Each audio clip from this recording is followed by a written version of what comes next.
What's up, y'all? It's Emile Ennis Jr. back here with Clevver News, and Paris Hilton is opening up about her past and what she went through as a teen. Before we get into this story, we just want to warn our audience out there that this story is about emotional and physical abuse and may be triggering. Please do not hesitate to stop this video and move on if you need to. We want everyone here to feel and be safe.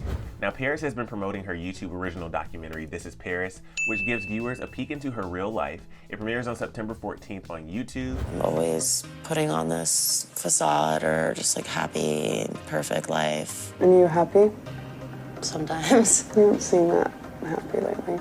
They say trauma, the mind may forget, but the body never forgets. And Paris alludes to trauma she's holding on to. She recently sat down with people and opened up about what she went through. Specifically, Paris revealed she received severe physical and emotional abuse as a teen while at boarding school in the late 90s. The school, Provo Canyon School, is located in Utah and was a boarding school that Paris attended during her late teen years.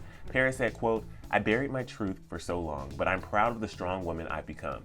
People might assume everything in my life came easy to me, but I want to show the world who I truly am." Paris, who grew up in New York, was a bit of a rebel and would often sneak out in the Big Apple. She said, quote, "It was so easy to sneak out and go to clubs and parties. My parents were so strict that it made me want to rebel. They punished me by taking away my cell phone, taking away my credit card, but it didn't work. I would still go out on my own."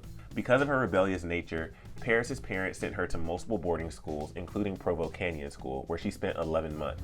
Paris reflected on first arriving, recalling, quote, "From the moment I woke up until I went to bed, it was all day screaming in my face, yelling at me, continuous torture." She added, "The staff would say terrible things. They were constantly making me feel bad about myself and bully me. I think it was their goal to break us down, and they were physically abusive, hitting and strangling us. They wanted to instill fear in the kids so we'd be too scared to disobey them." What about her parents? Well, it seems the school did a number on limiting the kids' ability to communicate with their families, with Paris explaining, quote, "I didn't really get to speak to my family, maybe once every 2 or 3 months. We were cut off from the outside world. And when I tried to tell them once, I got in so much trouble I was scared to say it again.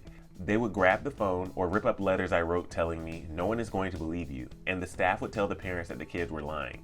So my parents had no idea what was going on." Paris added, "I was having panic attacks and crying every single day. I was just so miserable. I felt like a prisoner and I hated life." Finally, Paris left the school at 18 and never talked about it again until making this documentary. Paris reveals that she feels freed by finally talking about it, saying, quote, "It feels like my nightmare is over, and I'm going to watch the movie with my parents. I think it will be good for us, but emotional too. There are no more secrets." People actually reached out to the school for comment on everything, and they responded by saying, quote, "Originally opened in 1971, Provo Canyon School was sold by its previous ownership in August 2000. We therefore cannot comment on the operations or patient experience prior to this time."